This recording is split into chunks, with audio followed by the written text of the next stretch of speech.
Well, once again, it's Sunday, so you know what that means. Yes, it's time to visit once more with our Golden Age pal, the Blue Beetle.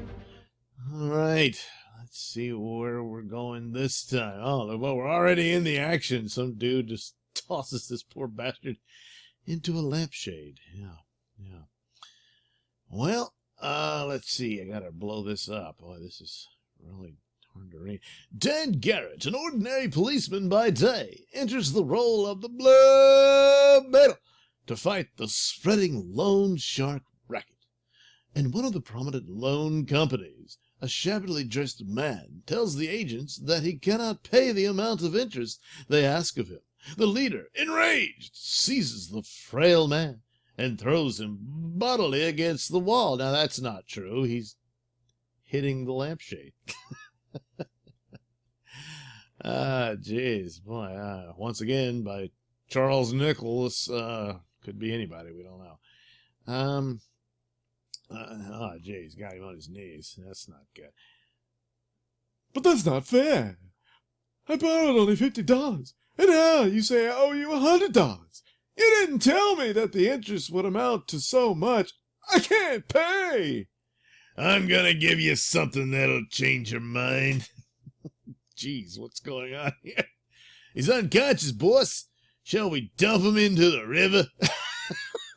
Yeah, it'll look like a suicide. And when you finish, I want you to call on Mr. Bonds. He's overdue, too. Jeez. Well, you're not going to make money if you just keep throwing people into the river. Now, they got to be able to pay, you know. Jeez. Oh, boy. Predatory loans, huh? Yeah. Later, two thugs approach Mr. Barnes. Ready to pay up, Barnes? I'm sorry, but I can't pay you now, gentlemen. Oh, yeah? Well, we'll fix that.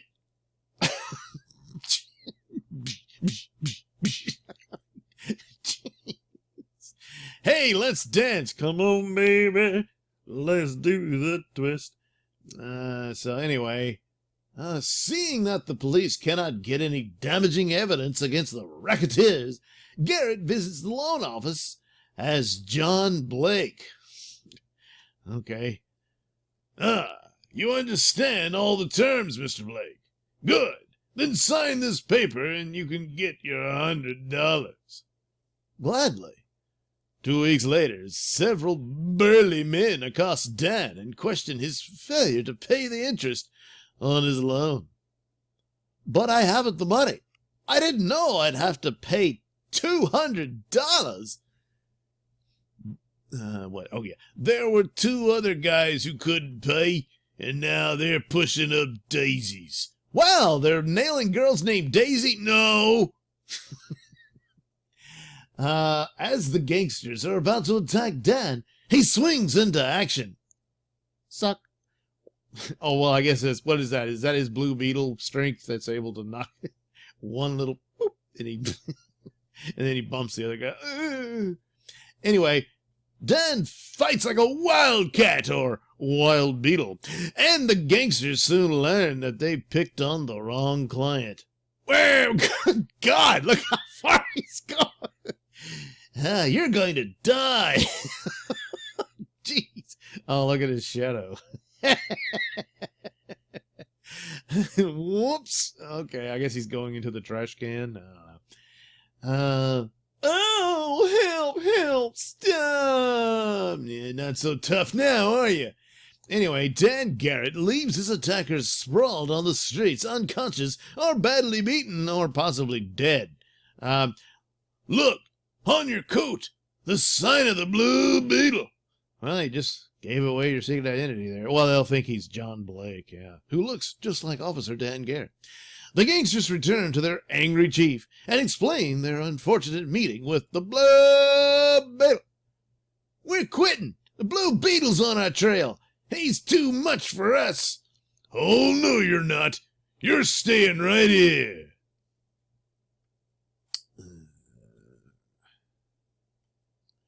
You forget. I have full signed confessions what each one of you has done. I can send you all to the chair. You idiots signed these confessions. Oh, gee, we're really stupid. Yes, that's why I hired you. Suddenly, there's a tapping at the window. Who's that? Spike. Oh, wait, is that the same? Looks very different. Who's that? Spike. See who's at the window. Okay. The gangster is terrified when he sees something run along the window. It's just a bug. What's the big deal? Oh, it's the Blue Beetle. Suddenly, there's a terrific crash as a figure clad in blue comes hurtling through the window. Spoon! Yeah, he's really, especially, does he still have the antenna, like, from, is that it? Put antenna on it. Whee! The Three Stooges fall over. The crooks, recovering their courage, turn on the Blue Beetle and rush him like mad beasts. But, well, you can see how that... Yeah, he still has the antenna. He's the tick.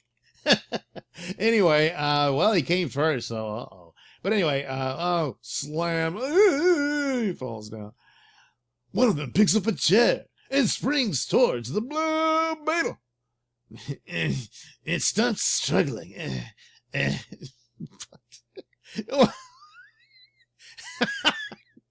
Jesus, I don't know. It always looks stupid. Oh, I got you. If he kind of juggles him like that. Anyway, thrusting out his powerful legs, the great foe of the underworld catches the onrushing thug in the stomach and hurls him through the air. Soon the thug begins to hurl himself. Okay, just for good measure, he beats that guy senseless. Anyway, the mob leader, seeing that he is the only one left, dashes frantically towards the door to escape the menacing Blue Beetle.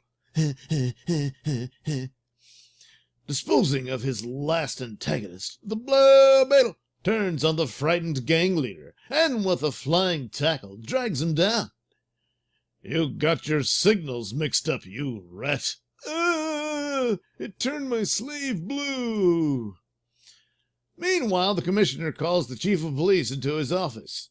Burke, if nothing is done to clean up this racket soon, I'll have another man wearing your uniform, understand?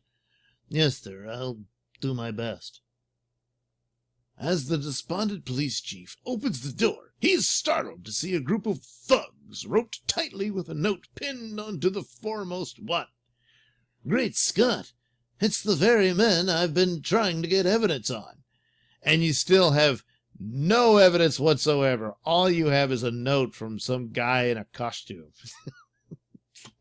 Signed the Blue Beetle. So there, yeah, that's they'll be out within an hour. I mean, you know, you can't hold them. You got nothing.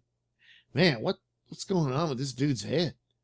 Jeez, I mean, you see, wow, he has no neck, and it's just like did the commissioner like pound his head down into his jacket? Jeez. Anyway, here's the full, he's got well, see, you got to read the whole thing. Here's the full signed confession of each man, and the sign of the Blue Beetle at the bottom. I'll have my kids say a little something for the Blue Beetle in their prayers tonight, Commissioner. Geez, they kind of shrunk in the wash down here, didn't they? But it's still, that's not really going to hold up in court. It's like, how do we know you didn't coerce them into it, you know? So, but that's kind of the problem with all superhero stories. Spider-Man would web them up and leave a note. And it's like, well, unless the cops already had something on the guys, it's not going to go anywhere. But whatever. Sure, and I think I'll catch the Blue Beetle yet. I'm getting up our way. I'm getting on to his chicks' den. Really? Keep trying. And next week, the color green. There we go. So there's your latest adventure of the Blue Beetle. Jeez. Anyway, thanks for spending your Sunday with me, or whenever you found time to sit through this. Thanks for watching and listening. Say, why not like and subscribe and check out that link description below. That'll take you to my many stores that have plenty of goodies for you. Yes, that's right, you. Especially my own comic book. That's right, Night Night. Yes, you want to check that out over at indieplanet.com. And, of course, you can catch the Mr. Nailsin Show over at radiomisfits.com. New episodes every Saturday. And you can also catch my videos over at BitChute. That's the Mr. Nailsin channel on BitChute.